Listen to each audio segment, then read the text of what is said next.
Hi, Dr. Gabriela Carson, welcome to our congress. Oh, my pleasure. I have two questions. One of them is where did destructive mood disorder, mood regulation, mood dysregulation disorder come from, and what's the difference from those and mania? Okay, so it is a mouthful, disruptive mood dysregulation disorder. That's why we just call it DMDD. It's easier that way. DMDD was born because we have children who have very bad temper tantrums, explosive outbursts. It's been difficult to know where to put those children diagnostically because it looked like they had more severe problems than simply ADHD. For a variety of reasons, they ended up getting called manic or bipolar 1 disorder.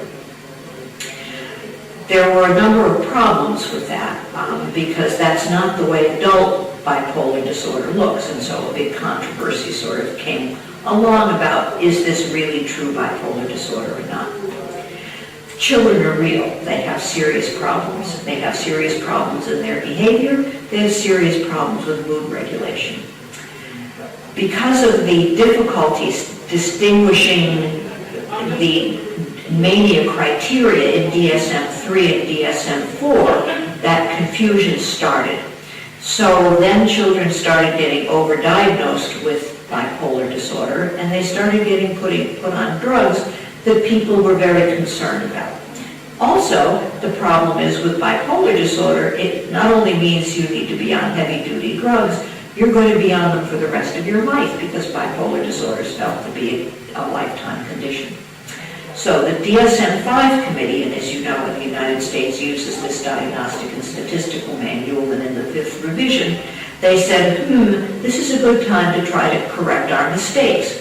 One of the mistakes that we made with the mania criteria is we weren't clear enough about episodes. We need to be able to distinguish somebody who's having a manic episode where they used to have this kind of personality, and now they have a very different change in behavior. They're more expansive, and they're more hyperactive, and they're more irritable, and they're up all night, and they talk too much, and but just in an episode, okay, we need to have a way of distinguishing them for people who are grouchy and irritable and difficult all the time. So, 2 conclusions came out of it. We need better criteria for mania, and we needed a label for the children who are chronically irritable and explosive. And the chronically irritable, explosive children got called disruptive mood dysregulation disorder. Interestingly, it used to be temper dysregulation disorder, but people didn't like the temper piece. And disruptive mood dysregulation disorder is the disruptive because it is disruptive, and it's kind of a disruptive behavior. And the mood dysregulation because it is a mood regulation problem. These are children who get extremely angry over a very slight provocation. Probably, not only is it important in terms of the research, making a distinction between episodically irritable children and chronically irritable children, it's not only important for research, it's important for treatment. So, for treatment, we have treatments for mania. The question is, do they work for children with disruptive mood dysregulation disorder? The answer is an interesting one, because at heart, children with disruptive mood dysregulation disorder seem to have bad ADHD. They have ADHD with emotion regulation problems. So, they respond somewhat to ADHD medications, but not completely. Something has to help their mood. So they need their ADHD treated first, and then they need their mood regulation treated if it hasn't gotten better with their ADHD treatment. That's exactly the opposite of what you do for mania. If you have somebody with mania, you don't give them stimulants, you don't give them atomoxetine, you don't give them alpha agonists, you give them a mood stabilizer. But it looks like if you give children with explosive outbursts and disruptive mood dysregulation disorder on a mood stabilizer like lithium or like an anticonvulsant, it doesn't help them very much. What, to some extent, are the neuroleptics or the atypical antipsychotics. I don't know what you call them in Turkey, but they're the medications like risperidone, olanzapine, aripiprazole, ziprasidone, and there are some new ones on the block. Again, the question is, do you treat the ADHD first or do you treat the aggression first? My opinion, because we don't have any research yet to compare the two alternatives, the research would say treat the ADHD first, because many times the mood regulation problems will improve if the ADHD is stabilized. We don't need that. Right, and may not need the other drugs. If you do, then you can use them. Because ADHD is treated fairly quickly, because at least the medications, at least the stimulant medications act quickly, you can get your answer fairly quickly. If you start out saying, let's use a mood stabilizer, it takes weeks and weeks and weeks and weeks and weeks. So that's why it really is an important distinction. And the other important distinction is, as I said to you before, it may be that disruptive mood dysregulation disorder is bad ADHD. It may be that it's a developmental problem. It may be a mood regulation problem of other conditions.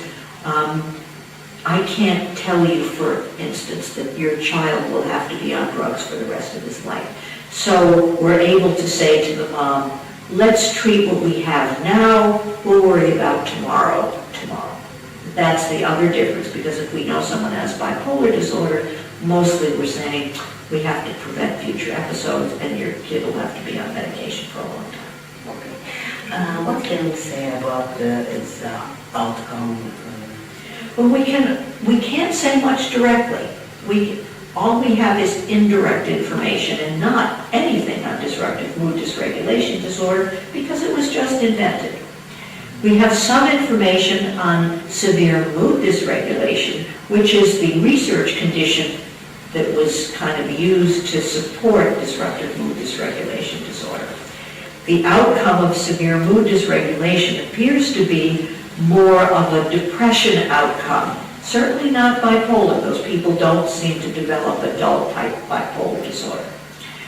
My research and some of the research that Dr. Liebenlucht has done suggests that the people continue to have complicated comorbid conditions.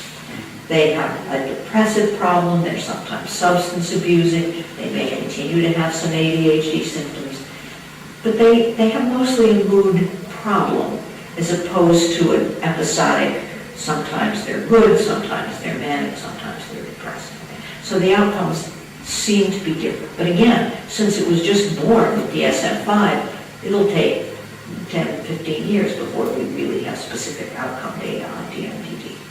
I think it's a family relationship, it's a family and child relationship. It's very important for the outcome because it's a control to behavior and... Well, the question is, to what extent are children with explosive behaviors or mood regulation problems a domestic problem or a child-rearing problem, and to what extent is it a hardwired brain problem? I think that's actually fairly hardwired. I have to say that the data coming out now about ADHD and mood dysregulation say mood dysregulation is a really important component here. Parent training helps somewhat, but it doesn't make things go away. These are children who are difficult children from a very young age. By the time they're 20 and 30, we know from ADHD, their mood regulation improves, but many of them are still much more impaired than children who have ADHD without mood regulation problems. So people like Russ Barkley, for instance, who's done long-term studies, or people like Rochelle Gilman-Klein, who've done long-term studies, seem to suggest that when you've got that mood regulation problems in addition to your ADHD, your outcome is more impaired. And that's important. We don't have good treatments for that mood regulation thing. We've got things that might make it a little bit better. We don't have things that make it go away. Thank you very much for this interview, also your speech, and come to Turkey. Thank you very much for inviting me. And I hope I'll come back sometime. I hope that.